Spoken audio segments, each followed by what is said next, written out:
Machine learning artificial ഇൻ്റലിജൻസിൻ്റെ sub ഫീൽഡാണ് machine learning എന്ന് പറയുന്നത്.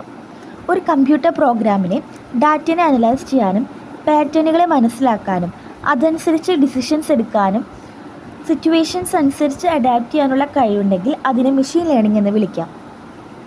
Y machine learning? കോംപ്ലക്സ് ആയിട്ടുള്ള ഡിസിഷൻ മേക്കിംഗ് പ്രോസസ്സിനെ ഓട്ടോമേറ്റ് ചെയ്യാൻ വേണ്ടിയിട്ടും ലാർജ് സ്കെയിൽ ഡാറ്റനെ എഫിഷ്യൻ്റ്ലി ഹാൻഡിൽ ചെയ്യാൻ വേണ്ടിയിട്ടും മെഷീൻ ലേണിംഗ് നമുക്ക് യൂസ് ചെയ്യാം. മെഷീൻ ലേണിങ്ങിൻ്റെ എക്സാമ്പിൾസാണ് സെർച്ച് എൻജിൻസിൽ നമ്മൾ സെർച്ച് ചെയ്യുമ്പോൾ റിസൾട്ട്സ് റിഫൈൻ ചെയ്ത് വരുന്നത്, അതുപോലെ സോഷ്യൽ മീഡിയ പ്ലാറ്റ്ഫോംസിലെ കണ്ടൻസ് റെക്കമെൻഡേഷൻസ് വരുന്നത്. ഇനി different types of machine learning ഉണ്ട്. ഫസ്റ്റ് വൺ എന്ന് പറയുന്നത് സൂപ്പർവൈസ്ഡ് ലേണിംഗ് ആണ്. സൂപ്പർവൈസ്ഡ് ലേണിംഗ് എന്ന് പറയുന്നത് ലേബിൾഡ് ഡാറ്റയിൽ നിന്ന് ലേൺ ചെയ്യുന്നതാണ്. Example predicting house prices. രണ്ടാമത്തതാണ് അൺസൂപ്പർവൈസ്ഡ് ലേണിംഗ്. അൺസൂപ്പർവൈസ്ഡ് ലേണിംഗ് എന്ന് പറയുന്നത് അൺലേബിൾഡ് ഡാറ്റയിൽ നിന്ന് പാറ്റേൺസ് ഡിസ്കവർ ചെയ്യുന്നതാണ്. Example customer segmentation. Reinforcement learning എന്ന് പറയുന്നത് ട്രയൽ ആൻഡ് എറർ മെത്തേഡ് വഴി ലേൺ ചെയ്യുന്നതാണ്. Example training robots to walk or play games. ഇനി മെഷീൻ ലേണിംഗിൽ വരുന്ന കീ കൺസെപ്റ്റ്സ് ആണ്. ഡാറ്റ സെറ്റ് എന്ന് പറയുന്നത് മെഷീൻ ലേണിംഗ് മോഡൽസിനെ ട്രെയിൻ ചെയ്യാനും ടെസ്റ്റ് ചെയ്യാനും യൂസ് ചെയ്യുന്ന കളക്ഷൻ ഓഫ് ഡാറ്റയാണ്. മോഡൽ എന്ന് പറയുന്നത് ലേൺ ചെയ്ത ഡാറ്റയുടെ ഒരു mathematical റെപ്രസെൻറ്റേഷനാണ്. Training and testing. Training എന്ന് പറയുന്നത് ഒരു ഡാറ്റ സെറ്റിലെ ഒരു മോഡലിനെ നിർമ്മിക്കുന്നതാണ്.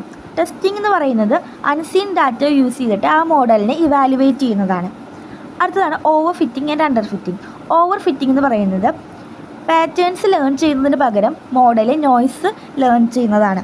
അണ്ടർ ഫിറ്റിംഗ് എന്ന് പറയുന്നത് മീനിങ് ഫുൾ ആയിട്ടുള്ള പാറ്റേൺസ് ലേൺ ചെയ്യാൻ മോഡൽ ഫെയിൽ ആവുന്നതാണ്. ഇനി കോമൺ ആയിട്ടുള്ള മെഷീൻ ലേണിംഗ് അൽഗോരിതംസ് ആണ്. സൂപ്പർവൈസ്ഡ് ലേണിങ്ങിൻ്റെ അണ്ടറിൽ വരുന്ന അൽഗോരിതംസ് ആണ് linear regression, logistic regression, decision trees, support vector machines.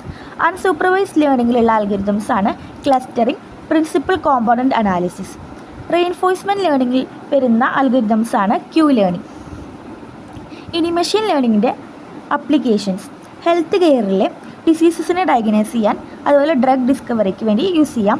അതുപോലെ ഫിനാൻസിൽ ഫ്രോഡ് ഡിറ്റക്ഷൻ, ഓട്ടോണമസ് വെഹിക്കിളിൻ്റെ കാര്യത്തിലാണെങ്കിൽ object detection, path planning, natural language processing ആണെങ്കിൽ വെർച്വൽ അസിസ്റ്റൻസ്, സെൻറ്റിമെൻറ്റ് അനാലിസിസ്. ഇതെല്ലാം മെഷീൻ ലേണിങ്ങിൻ്റെ അപ്ലിക്കേഷൻസ് ആണ്.